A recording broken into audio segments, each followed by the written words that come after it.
জিজ্ঞাসা করেন মৌচাকের মৌমাছি রে, তোমরা মধু কিভাবে বানাও? মৌচাকের মৌমাছি বলে রাসূলুল্লাহ, আল্লাহ পাকের বন্ধু, আমরা মৌমাছি বিভিন্ন সময় আমাদের বাসা থেকে বের হয়ে আমরা বিভিন্ন ফুলের বাগানে আমরা যাই, বিভিন্ন ফলের বাগানে যাই। ফুল ফলের বাগানের মধ্যে ওই সমস্ত গাছের মধ্যে আমরা বসে ফুলের গুলোর মধ্যে বসে বসে আমরা রস চুষে নেই, মুখে করে রস নেই। আল্লাহর হাবিব বলেন, হ্যাঁ মৌচাকের মৌমাছি, কার নির্দেশে তোমরা ওখানে যাও? মৌচাকের মৌমাছি বলে, ইয়া রাসূলুল্লাহ, ইয়া হাবিবাল্লাহ, হুজুর, আমার মালিক খলিফা আল্লাহ সুবহানাহু ওয়া তাআলা আমাদেরকে পাঠিয়েছেন।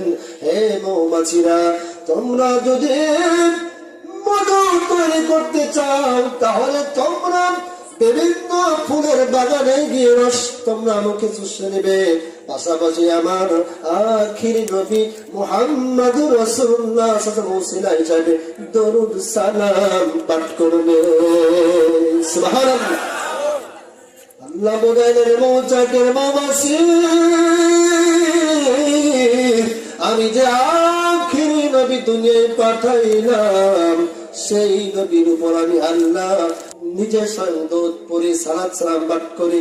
আমি আল্লাহ সর্বত্র বান্দাদেরকে হুকুম করে নামাজ পড়, রোজা কর, যাকাত দে, দান খয়রাত কর, এটা আমি আল্লাহ অর্ডার করি। কিন্তু ওই আল্লাহ রাব্বুল আলামিন কেবলমাত্র শুধুমাত্র খুশি হয়ে আমার নবীর প্রতি আমি দরুদ সালাম পাঠ করি।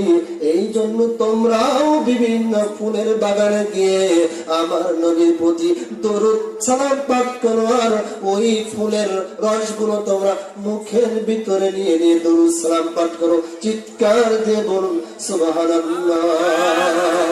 সুবহানাল্লাহ বলেন। আল্লাহর বান্দা বলেন, ফলের রসগুলো তো তিতা, কেমনে করে মিষ্টি হলো রে? জানতে চাই মৌচাকের মৌমাছি। আমার মৌমাছি বলে, ইয়া রাসূলুল্লাহ সাল্লাল্লাহু আলাইহি ওয়াসাল্লাম, যখন আপনার প্রতি দরুদ সালাম পাঠ করি রে, আপনার উপরে দরুদ সালাম পাঠ করার কারণে আমার মালিক খলিকের এই তিতা জিনিসটাকে 100% মিষ্টি বানায়া দেয়। সুবহানাল্লাহ।